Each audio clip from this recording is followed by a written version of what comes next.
É difícil formular uma resposta para isso. Porque a resposta que você formula para uma pessoa não serve para outra pessoa. Porque as expectativas são diferentes. Então, tem gente que depende especificamente de um local, de um dia e de um horário. Gente que respeita ao certo a liturgia cultica de uma relação com Deus. Ou seja, gente que só consegue se relacionar com Deus se for dentro daquele cerimonial. E tem dificuldade de enxergar Deus fora daquilo. E tem pessoas que não. Tem pessoas que aceitam a ideia de que existem ciclos na vida e que os ciclos iniciam e os ciclos terminam. E a gente sempre está disposto, disponível e preparado para viver o próximo ciclo. Então é uma resposta difícil porque ela precisa ser uma resposta personalizada. A resposta que eu ofereço para você não serve para outra pessoa. E o raciocínio que a gente monta juntos não vai servir para outro alguém. Inclusive, esse é um dos desafios pastorais que nós temos. O pastor, ele não é um pastor de massa. Ou seja, é impossível você pastorear à distância centenas de milhares de pessoas. Porque as pessoas são indivíduos e são totalmente diferentes, pensam diferentes, sentem diferentes. Sendo assim, o grande desafio pastoral é conseguir enxergar a individualidade das pessoas para poder oferecer as respostas. Eu penso o seguinte, muitas pessoas assimilam o que aconteceu com a gente enquanto igreja.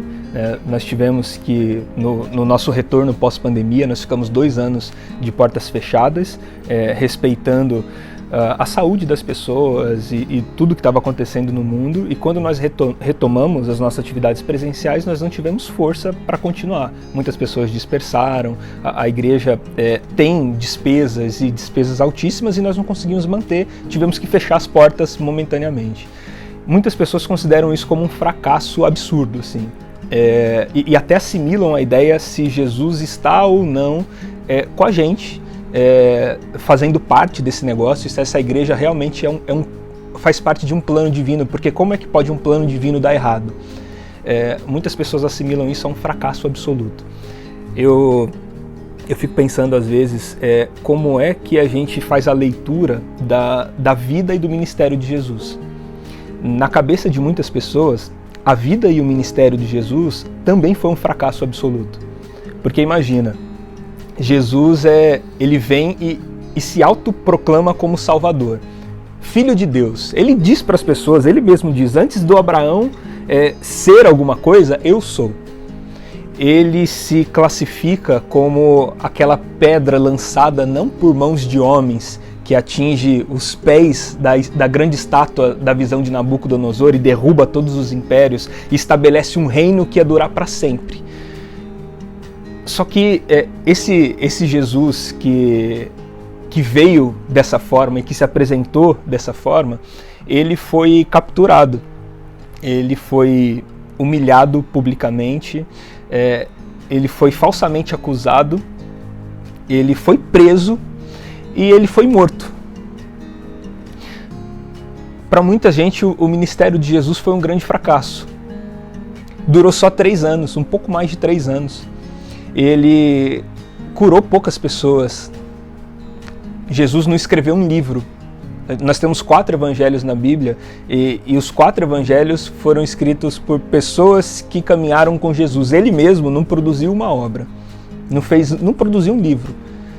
Para muita gente o ministério de Jesus foi um fracasso. Para muita gente a ideia de Jesus Salvador é um fracasso. Jesus fracassou ao nos salvar.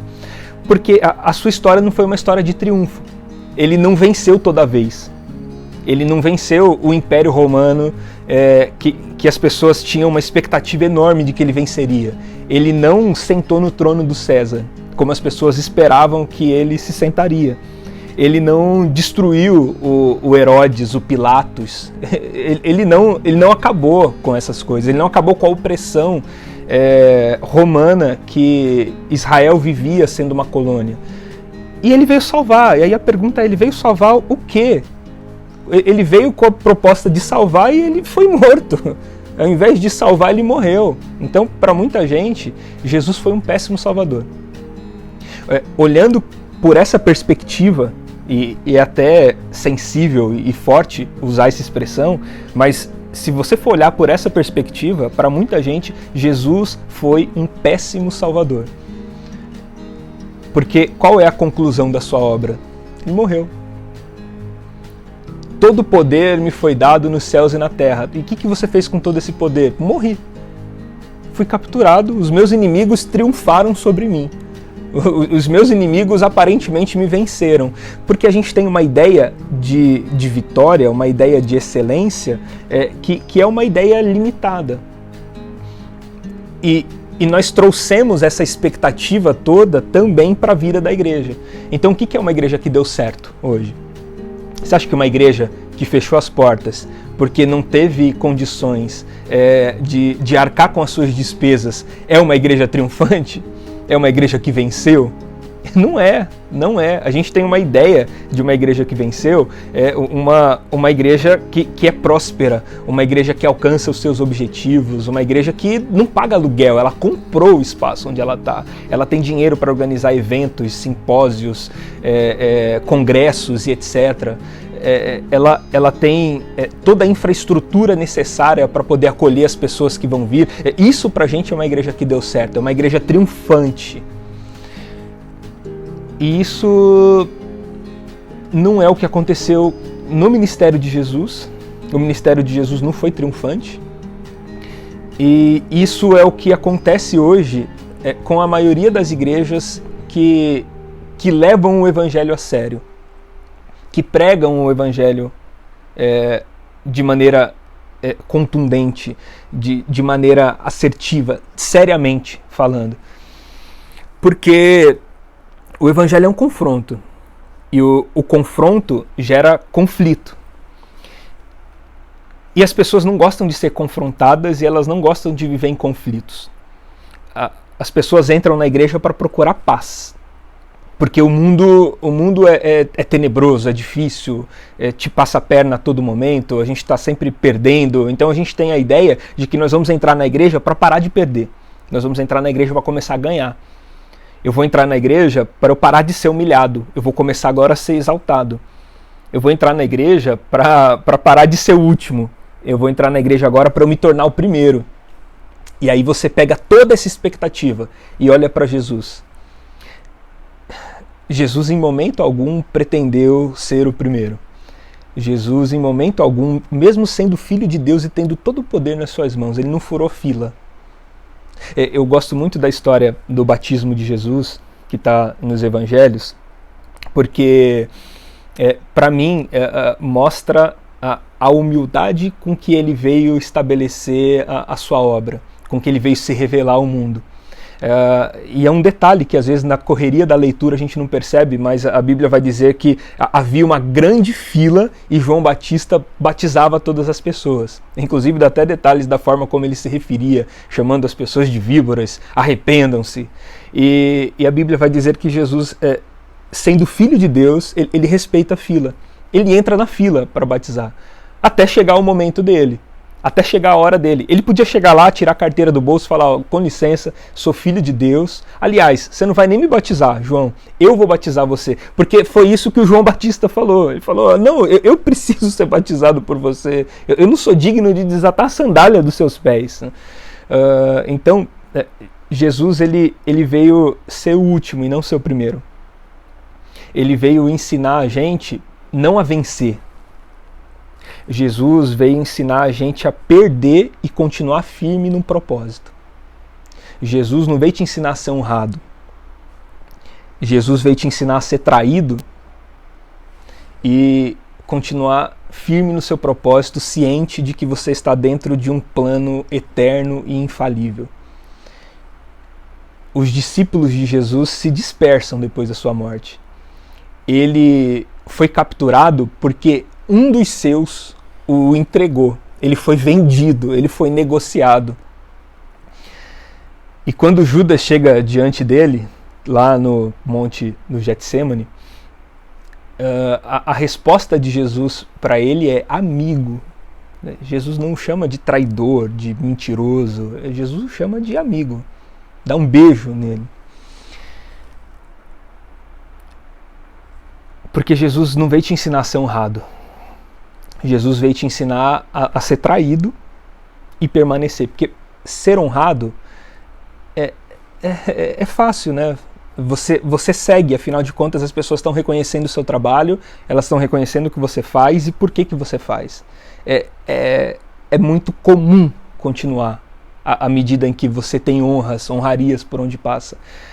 Eu quero ver você continuar com o mesmo entusiasmo se ao invés de ser honrado você for traído.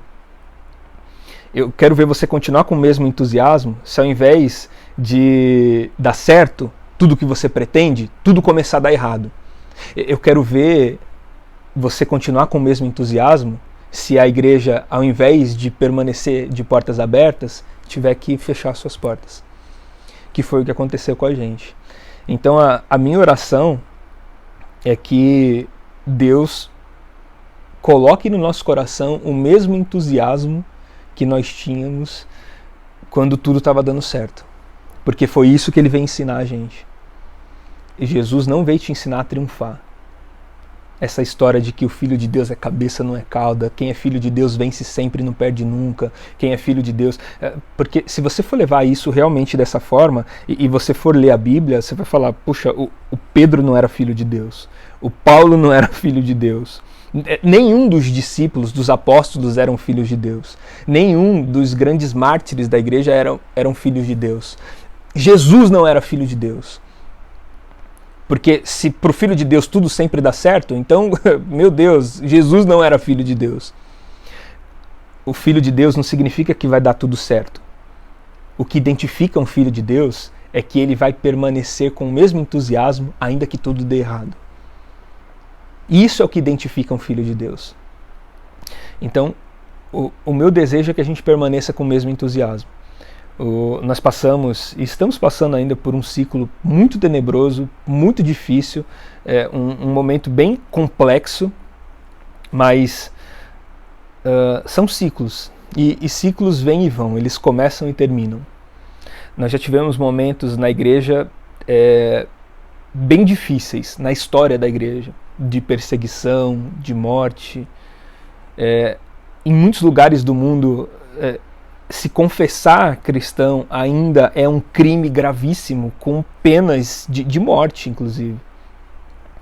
A igreja passa por momentos bons e ruins, e não tem problema, tá tudo certo. Porque Jesus vem ensinar pra gente que você é capaz de passar por momentos ruins e continuar com o mesmo entusiasmo.